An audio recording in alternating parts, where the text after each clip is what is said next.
marching in. Oh, when the saints go marching in. Oh, how I want to be in the number when the saints go marching in. Oh, when we gather round the fire. Oh, when we The Lord be with you.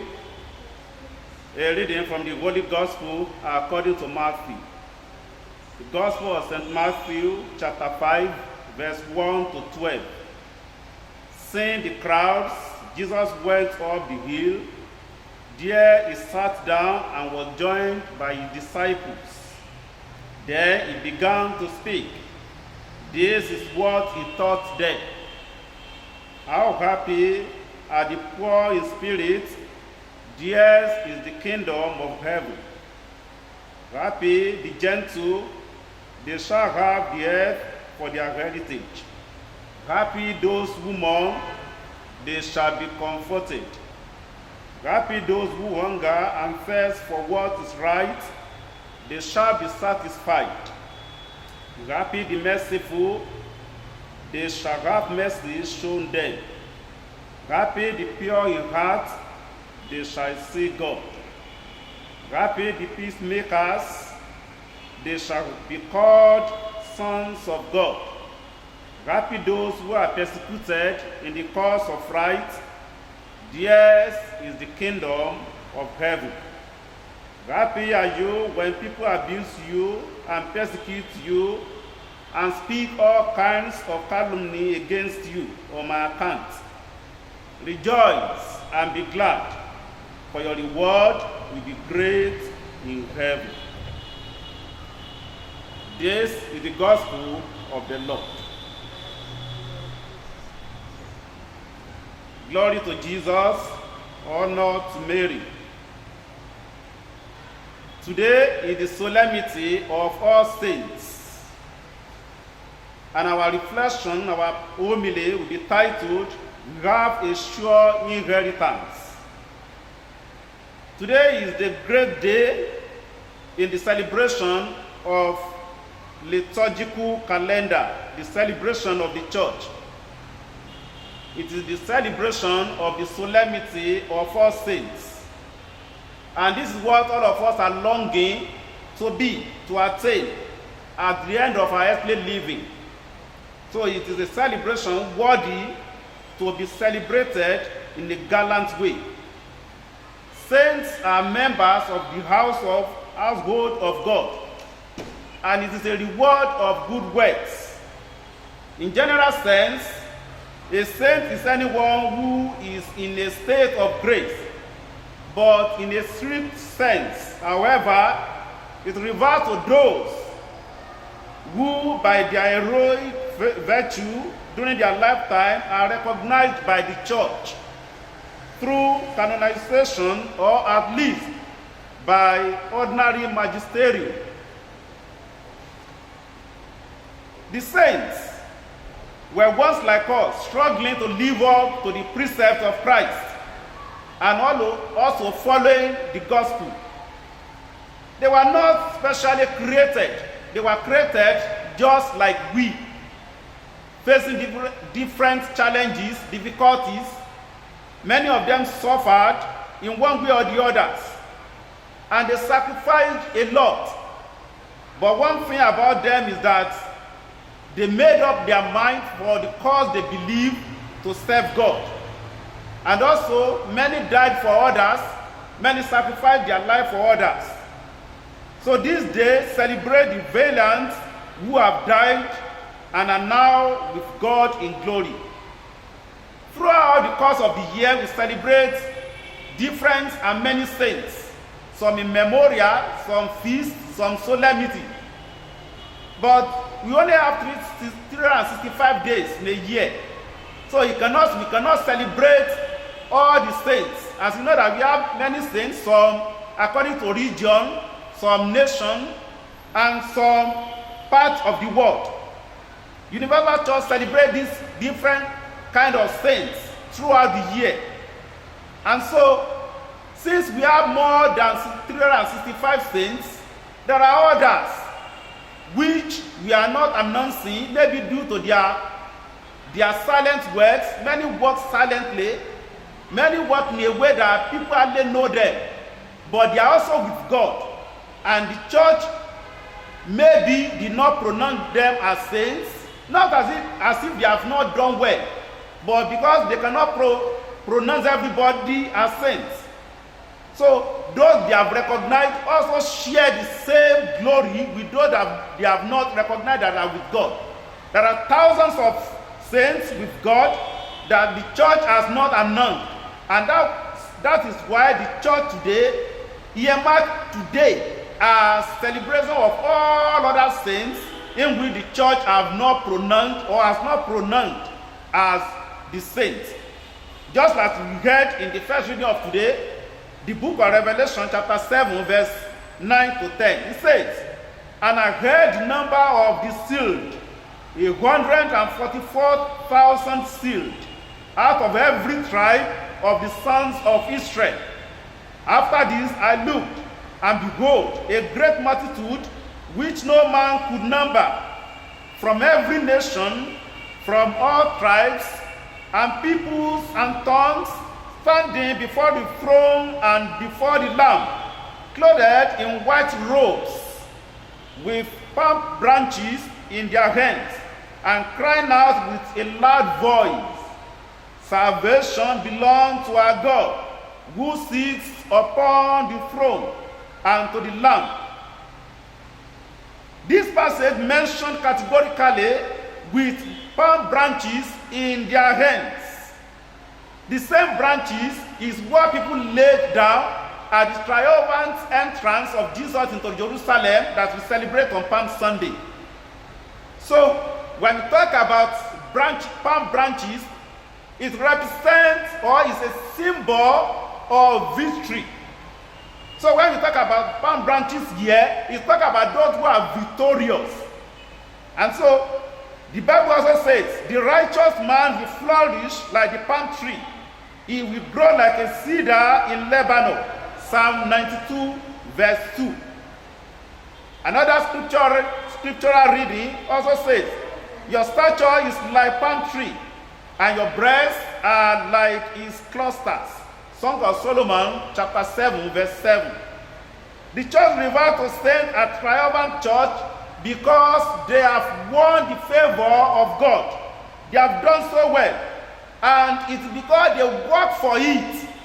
And God also complimented their efforts with his grace.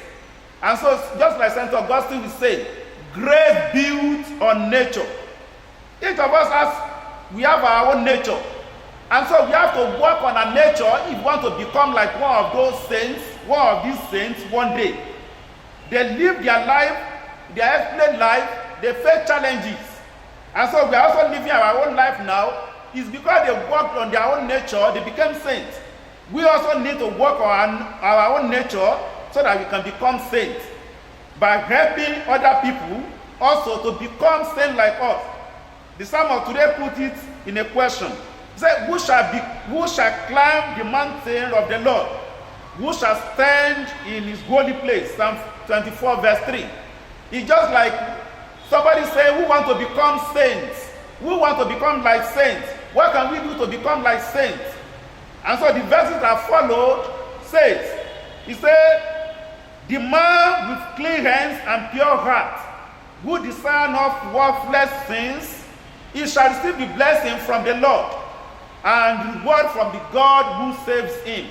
Such are the men who seek him, seeking the face of the God of Jacob. Psalm 24, verse 4 to 6. That means to enter the kingdom of God, you must have a true character, a sincere heart of worshiping God, and also be of helping hand to others. You must be good person. It is a thing of God to celebrate the saints because they serve so many purposes. First, celebrating them helps us to examine the heroic virtues they live their life with when they are alive, the good things they have done when they are alive, and also beckoning on us to also meditate on it and also emulate them so that we have models we can follow in our faith. Also celebrating them also help us to know that they have attained glory. And when they have attained, we are also going to attain it if we walk like they also did. Yet, it's also so that heaven is not impossible for each and every one of us. Also, when we celebrate these saints, it makes us to know that resurrection, as Christ proclaimed it, is real. Because some people have entered it, and also we also have assurance that we are going to enter it if we believe and work towards it. The first letter of St. John chapter 3 verse 2 to 3, we say, Beloved, we are God's children now. It does not yet appear what we shall be, but we know that when he appears, we shall be like him, for we shall see him as he is. And everyone who first walks in him purifies himself as he is pure. Everyone who hopes in him tries to imitate him, try to be like him. And we have assurance that we are going to be like him. Another one is that we have come to know the power of their intercession by celebrating them. Many of them are patron saints of different kinds. The lost things, difficult things, pregnant for women, for travelers, and so on.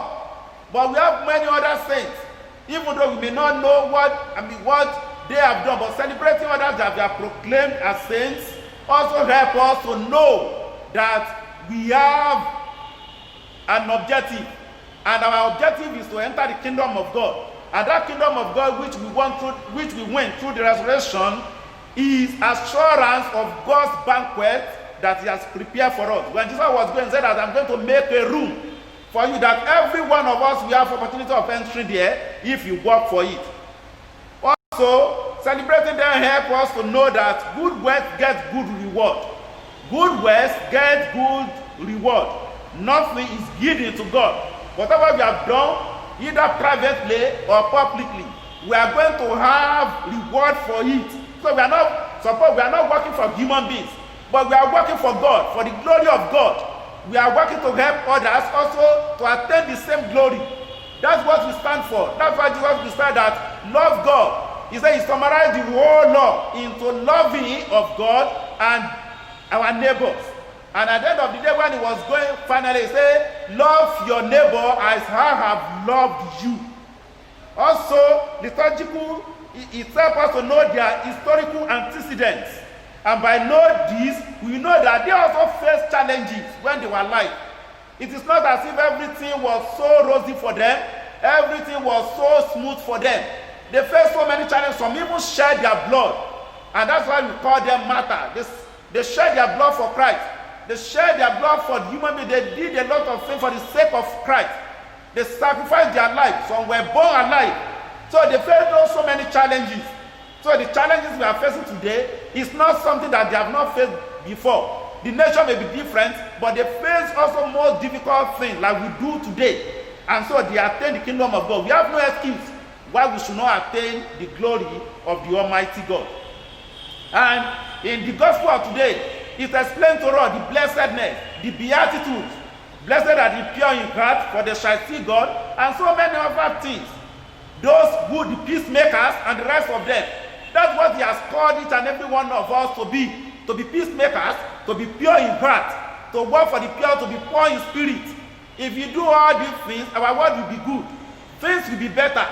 If every one of us has good mind towards our society, good mind towards others, towards our nation, many things will be corrected. Many things will be put in place. If our politicians have good mind for their followers, for the citizens, things will be good.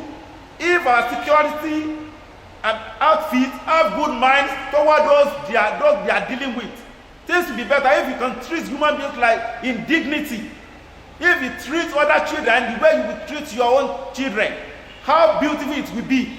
So all of us have been called to emulate Christ. The saints emulated Christ, and that was why they became Christ-like today. They became saints. If you also emulate Christ and we behave as he did, and our character is like that of his, things will be better. As we celebrate this great day today, the solemnity of all saints, we pray that God in infinite goodness may empower us to be able to serve him better, may give us pure spirit to be able to serve him, may make us peacemakers, and may also help us to be able to do good things in our society, and to have courageous heart in doing what is good.